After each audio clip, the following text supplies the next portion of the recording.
ದಿನಕ್ಕೆ ಕೇವಲ ಅರ್ಧ ಚಮಚೆ ಈ ಒಂದು ಪೌಡರ್ನ ರೆಡಿ ಮಾಡಿಕೊಂಡು ನೀರಿನಲ್ಲಿ ಬೆರೆಸ್ಕೊಂಡು ಕುಡಿದ್ರೆ ಸಾಕು, ನಿಮಗೆ 99% ರೋಗಗಳು ಕಡಿಮೆ ಆಗುತ್ತೆ. ಹೌದು, ಈ ಮೆಥಡ್ ಎದಕ್ಕಪ್ಪ, ಈ ರೆಮಿಡಿ ಯಾವುದಕ್ಕಪ್ಪ ಅಂತೇಳಿ ಅಂದರೆ, ಫಸ್ಟು ನಮ್ಮ ಈಗಿನ ಕಾಲದ ಊಟದ ಪ್ರಾಬ್ಲಮ್. ಊಟದಿಂದ ನಮಗೆ ರೋಗಗಳು ಜಾಸ್ತಿ ಆಗ್ತಾಯಿದ್ದಾವೆ, ಹೆಲ್ತ್ ಕೆಡ್ತಾ ಇದೆ, ಹೊಟ್ಟೆ ಬೊಜ್ಜು ಜಾಸ್ತಿ ಆಗ್ತಾಯಿದೆ, ಮೋಷನ್ಗೆ ಹೋಗ್ಬೇಕಾದ್ರೆ ಪ್ರಾಬ್ಲಮ್ ಆಗುತ್ತೆ, ಈವನ್ ಎಸಿಡಿಟಿ ಜಾಸ್ತಿ ಆಗುತ್ತೆ, ಗ್ಯಾಸ್ ಟ್ರಬಲ್ ಜಾಸ್ತಿ ಆಗ್ತಾಯಿದೆ, ಗ್ಯಾಸ್ ಹೋಗ್ತಾ ಇಲ್ಲ, ಹೊಟ್ಟೆ ನೋವು ಆಗ್ತಾಯಿದೆ, ಮೋಷನ್ಸ್ ಕ್ಲಿಯರ್ ಆಗ್ತಾ ಇಲ್ಲ, ಡೈಜೆಷನ್ ಪ್ರಾಬ್ಲಮ್ ಆಗ್ತಾಯಿದೆ ಅನ್ನೋರಿಗೆ ಈ ಒಂದು ಬೆಸ್ಟ್ ರೆಮಿಡಿ ಅಂದರೆ ಬೆಸ್ಟ್ ರೆಮಿಡಿ. ಹಾಗಿದ್ರೆ ತಡ ಮಾಡೋದು ಬೇಡ. ನಮಸ್ಕಾರ ಸ್ನೇಹಿತರೆ, ನನ್ನ ಚಾನಲ್ಗೆ ನಿಮ್ಮೆಲ್ಲರಿಗೂ ಸ್ವಾಗತ. ಇವತ್ತಿನ ವಿಡಿಯೋದಲ್ಲಿ ನಾನು ನಿಮಗೆ ಮೊದಲೇ ಹೇಳಿರುವ ಹಾಗೆ ಈ ರೆಮಿಡಿನ ಒಂದು ಸತಿ ಟ್ರೈ ಮಾಡಿ ನೋಡಿ. ಕೇವಲ 3 ದಿನದಲ್ಲಿ ನಿಮಗೆ ರಿಸಲ್ಟ್ ಗೊತ್ತಾಗುತ್ತೆ. ಒಂದು ಬೌಲಿಗೆ 1 ಸ್ಪೂನ್ ಆಗುವಷ್ಟು ಜೀರಿಗೆನ ತೊಗೊತಾ ಇದ್ದೀನಿ. ನೋಡಿ, ಈ ರೀತಿ ಜೀರಿಗೆ ನಾರ್ಮಲಾಗಿ ನಾವು ಒಗ್ಗರಣೆ ಹೊಡೆಯೋದಕ್ಕೆಲ್ಲ ಏನು ಯೂಸ್ ಮಾಡ್ತೀವಲ್ವ, ಅದೇ ಜೀರಿಗೆನೇ ಇರೋದು. ಸೊ ಹಾಗಾಗಿ ಈ ಜೀರಿಗೆನ ನೀವು ಯೂಸ್ ಮಾಡಬೇಕಾದ್ರೆ ಇದರಲ್ಲಿರುವಂಥ ಬೆನಿಫಿಟ್ಸ್ ಕೂಡ ತಿಳ್ಕೊಳ್ಳಿ. ಡೈಜೆಷನ್ ಇಂಪ್ರೂವ್ ಮಾಡುತ್ತೆ, ಮೆಟಬಾಲಿಸಮ್ನ ಇಂಪ್ರೂವ್ ಮಾಡುತ್ತೆ, ನಿಮಗೆ ಹೊಟ್ಟೆನ ಸಾಫ್ ಮಾಡೋದಕ್ಕೆ ಹೆಲ್ಪ್ ಮಾಡುತ್ತೆ. ನೆಕ್ಸ್ಟ್ ಬಂದುಬಿಟ್ಟು 1 ಸ್ಪೂನ್ ಆಗುವಷ್ಟು ಓಂ ಕಾಳು ಅಥವಾ ಅಜ್ವೈನ್. ಓಂ ಕಾಳು ಕೂಡ ಅಷ್ಟೇ ನಮ್ಮ ಡೈಜೆಷನ್ ಪವರ್ನ ಇಂಪ್ರೂವ್ ಮಾಡೋದಕ್ಕೆ ತುಂಬ ಹೆಲ್ಪ್ ಮಾಡುತ್ತೆ, ಮೋಷನ್ನ ಕ್ಲಿಯರ್ ಮಾಡೋದಕ್ಕೆ ಹೆಲ್ಪ್ ಮಾಡುತ್ತೆ, ಈವನ್ ಗ್ಯಾಸ್ ರಿಲೀಸ್ ಆಗೋದಕ್ಕೂ ಕೂಡ ತುಂಬ ಹೆಲ್ಪ್ ಆಗುತ್ತೆ. ಹೊಟ್ಟೆ ಉಬ್ರು ಬಿಟ್ಟಿರುತ್ತೆ, ಸೊ ಅದಕ್ಕೋಸ್ಕರ ಕೂಡ ಈ ರೆಮಿಡಿ ಬೆಸ್ಟ್ ಆಗಿರುತ್ತೆ. ನೆಕ್ಸ್ಟ್ ಬಂದುಬಿಟ್ಟು 1 ಸ್ಪೂನ್ ಆಗುವಷ್ಟು ಸೋಂಪು ಕಾಳು. ಈ ಸೋಂಪು ಕಾಳು ಏನಿದೆ ನೋಡಿ, ಸ್ವೀಟ್ ಇರೋದಿಲ್ಲ, ಸಪ್ಪಿರುತ್ತೆ. ಸೊ ಈ ಸಪ್ಪಿರುವಂಥ ಸೋಂಪು ಕಾಳನ್ನೇ ಯೂಸ್ ಮಾಡ್ಕೋಬೇಕು.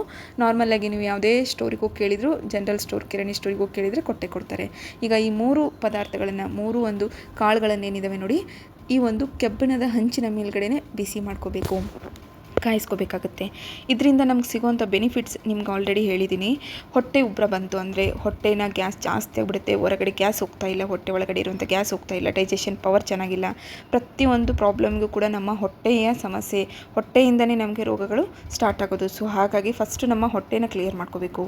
ಮೋಷನ್ ಹೋದಾಗ ನಮಗೆ ಪ್ರಾಬ್ಲಮ್ ಆಗುತ್ತೆ, ಕುಂತಾಗ ಹೋಗ್ತಾ ಇರೋದಿಲ್ಲ ಒಂದೊಂದು ಟೈಮ್. ಸೊ ಅದಕ್ಕೂ ಕೂಡ ಈ ಒಂದು ರೆಮಿಡಿ ಏನಿದೆ ಕರೆಕ್ಟಾಗಿ ಮನೆ ಮದ್ದೇನಿದೆ ಇದನ್ನು ಟ್ರೈ ಮಾಡಿ.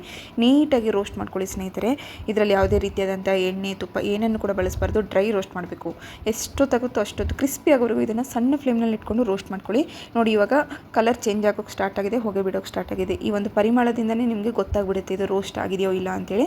ಸೊ ನಾನು ನಿಮಗೆ ಮೊದಲೇ ಹೇಳಿರುವಾಗೆ gas problem, acidity problem, digestion problem, motion problem, so ಪ್ರತಿಯೊಂದಕ್ಕೂ ಕೂಡ, ಈವನ್ ನೀವು ವೇಟ್ ಲಾಸ್ ಮಾಡ್ತಾ ಇದ್ದೀರಾ ಅಂದರೂ ಕೂಡ ಅಷ್ಟೇ, ಈ ಒಂದು ಡ್ರಿಂಕ್ಸ್ನ ನೀವು ತೊಗೊಳೋದ್ರಿಂದ ನಿಮ್ಮ ವೇಟ್ ಲಾಸ್ ಜರ್ನಿ ಕೂಡ ಚೆನ್ನಾಗಿರುತ್ತೆ. ಹೈ ಫೈಬರ್ ಕಂಟೆಂಟ್ ನೀವು ಊಟದಲ್ಲಿ ಮಾಡ್ತಾ ಇಲ್ಲ ಅನ್ನೋ ಹಾಗಿದ್ದರೆ ಈ ಒಂದು ಡ್ರಿಂಕ್ಸ್ನ ನೀವು ಕುಡಿಯೋದ್ರಿಂದ ನಿಮ್ಮ ಹೆಲ್ತ್ ಚೆನ್ನಾಗಿರುತ್ತೆ, ಮೋಷನ್ಸ್ ಕ್ಲಿಯರ್ ಆಗುತ್ತೆ. ಈಗ ನೋಡಿ, ಈ ರೋಸ್ಟ್ ಮಾಡಿರೋದನ್ನು ಸೈಡ್ಗೆ ಇಟ್ಕೊಂಡ್ಬಿಡೋಣ. ನೆಕ್ಸ್ಟ್ ಬಂದುಬಿಟ್ಟು 1 ಗ್ಲಾಸ್ ಆಗುವಷ್ಟು ನೀರನ್ನು ತೊಗೊತಾ ಇದ್ದೀನಿ. 1 ಗ್ಲಾಸ್ ಆಗುವಷ್ಟು ನೀರನ್ನು ತೊಗೊಂಡು ಅದನ್ನು ಒಂದು ಸತಿ ಕುದಿಸ್ಕೋಬೇಕು. ಒಂದು ಕುದಿ ಬಂದರೆ ಸಾಕು. ಈಗ ಒಂದು ಗ್ಲಾಸಿಗೆ ಆ ಬಿಸಿ ನೀರನ್ನು ಹಾಕ್ಕೊಳ್ಳೋಣ.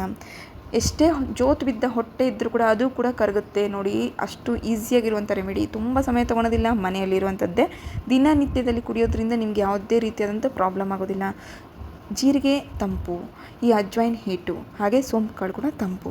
ಸೊ ಇವೆಲ್ಲವೂ ಕೂಡ ಮಿಕ್ಸ್ ಮಾಡ್ಕೊಂಡು ಕುಡಿಯೋದ್ರಿಂದ ನಿಮಗೆ ಹೀಟ್ ಆಗಿರ್ಬೋದು, ಕೋಲ್ಡ್ ಆಗಿರ್ಬೋದು, ಎಕ್ದಮ್ಸೆ ಆಗೋದಿಲ್ಲ. ಬಾಡಿ ಹೀಟ್ ಅಂತ ಹೇಳ್ತೀವಲ್ವ, ಅದೇನೂ ಆಗೋದಿಲ್ಲ. ಈ ನೀರಿಗೆ ನಾವು ಈ ಒಂದು ಪೌಡರ್ ಏನಿದೆ ನೋಡಿ, ಪುಡಿ ಮಾಡ್ಕೊಂಡು ರೋಸ್ಟ್ ಮಾಡ್ಕೊಂಡಿದ್ವಲ್ಲ, ಅದನ್ನು ನೀವು ಮಿಕ್ಸಿಗೆ ಹತ್ರ ಹಾಕ್ಕೋಬೋದು, ಇಲ್ಲ ಅದೇ ರೀತಿ ಇಟ್ಕೊಂಡಾದ್ರೂ ಮಾಡ್ಕೋಬೋದು. ಇದಕ್ಕೆ ಸ್ವಲ್ಪ ಬ್ಲ್ಯಾಕ್ ಸಾಲ್ಟ್ನ ಹಾಕ್ಕೋಬೇಕಾಗುತ್ತೆ. ಒಂದು ಟೀ ಜಸ್ಟ್ ಹೇಳ್ತಿರಲ್ವ, ಚಿಟಿಕೆ ಆಗುವಷ್ಟು ಬ್ಲ್ಯಾಕ್ ಸಾಲ್ಟ್ನ ಆ್ಯಡ್ ಮಾಡ್ಕೊಳ್ಳಿ. ಅದಾದಮೇಲೆ ಒಂದು ಸತಿ ಕರಗಿಸ್ಕೊಂಬಿಡಿ, 1 ಸ್ಪೂನಿನ ಸಹಾಯದಿಂದ ಕಲಿಸ್ಕೊಳ್ಳಿ. ನೆಕ್ಸ್ಟ್ ಬಂದುಬಿಟ್ಟು ನೋಡಿ, ಇಲ್ಲಿ ಒಂದು ಅರ್ಧ ನಿಂಬೆಹಣ್ಣನ್ನು ಹಾಕ್ಕೊತಾ ಇದ್ದೀನಿ. ಒಂದು ಅರ್ಧದಷ್ಟು ನಿಂಬೆಹಣ್ಣಿನ ರಸ. ನಿಮಗೆ ನಿಂಬೆಹಣ್ಣಿನ ರಸ ಬೇಡ ಅನ್ನೋ ಹಾಗಿದ್ರೆ ಬಿಟ್ಬಿಡಿ, ಇಲ್ಲ ಅಂತಂದರೆ ನೀವು ಇಲ್ಲಿ ಹನಿನ ಯೂಸ್ ಮಾಡ್ಕೋಬೋದು. ಬಟ್ ಹನಿ ಏನಿದೆ ನೋಡಿ, ಜೇನುತುಪ್ಪ ಸ್ವೀಟ್ ಆಗುತ್ತೆ. ಸೊ ಹಾಗಾಗಿ ನಾನು ಇಲ್ಲಿ ನಿಂಬೆಹಣ್ಣಿನ ರಸನ ಯೂಸ್ ಮಾಡ್ಕೊತಾ ಇದ್ದೀನಿ. ನಿಂಬೆಹಣ್ಣಿನ ರಸದಿಂದ ವೇಟ್ ಲಾಸ್ ಚೆನ್ನಾಗಾಗುತ್ತೆ, ಹಾಗೆ ನಿಮ್ಮ ಫೇಸಿಗೆ ಒಂದು ಒಳ್ಳೆಯ ಗ್ಲೋ ಕೂಡ ಸಿಗುತ್ತೆ. ಇದನ್ನು ಯಾವ ಸಮಯದಲ್ಲಿ ಕುಡಿಬೇಕಂತ ಹೇಳಿದರೆ, ಮಧ್ಯಾಹ್ನದ ಊಟದ ನಂತರ ಅಥವಾ ರಾತ್ರಿಯ ಟೈಮ್ನಲ್ಲಿ ನಿಮಗೆ ಮೋಷನ್ ಪ್ರಾಬ್ಲಮ್ ತುಂಬ ಆಗ್ತಾಯಿದೆ, ಬೆಳಗ್ಗೆ ಎದ್ದ ತಕ್ಷಣ ಮೋಷನ್ನೇ ಹೋಗೋದಿಲ್ಲ ಮೇಡಮ್ ನಾನು, ಅಥವಾ ನನಗೆ ಗ್ಯಾಸ್ ಹೋಗ್ತಾ ಇಲ್ಲ ಅನ್ನೋರು ಇದನ್ನು ಏನು ಮಾಡಬೇಕಪ್ಪ ಅಂದರೆ ರಾತ್ರಿ ಸಮಯದಲ್ಲಿ ಕುಡೀರಿ.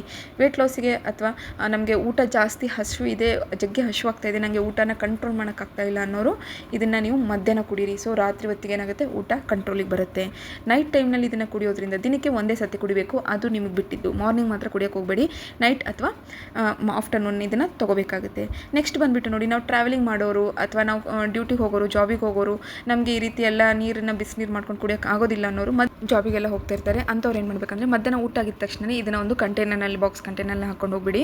ಇದನ್ನು ನೀವು ಮಧ್ಯಾಹ್ನ ಊಟ ಆಗಿದ ತಕ್ಷಣ ಇದನ್ನು ಅಗದು ತಿನ್ನಬೇಕು, ಅಂದರೆ ಚ್ಯೂ ಮಾಡಬೇಕು. ನೀರನ್ನು ಬಿಡೋ ಥರ ನೀವು ಚ್ಯೂ ಮಾಡ್ತಾ ಇರಬೇಕು. ಸೊ ಈ ರೀತಿ ಸ್ವಲ್ಪ ಕ್ರಷ್ ಮಾಡ್ಕೊಂಡ್ಬಿಟ್ಟು ಚ್ಯೂ ಮಾಡೋದ್ರಿಂದ ಇದು ಕೂಡ ನಮ್ಮ ಡೈಜೆಷನ್ ಪವರ್ನ ಇಂಪ್ರೂವ್ ಮಾಡುತ್ತೆ. ಈ ಟಿಪ್ ನಿಮಗೆ ಇಷ್ಟ ಆಗಿದೆ ಅಂತ ಅನ್ಕೊತೀನಿ. ಈ ಟಿಪ್ ನಿಮಗೆ ಇಷ್ಟ ಆದರೆ ನನ್ನ ಚಾನಲ್ನ ಸಬ್ಸ್ಕ್ರೈಬ್ ಮಾಡ್ಕೊಳ್ಳಿ.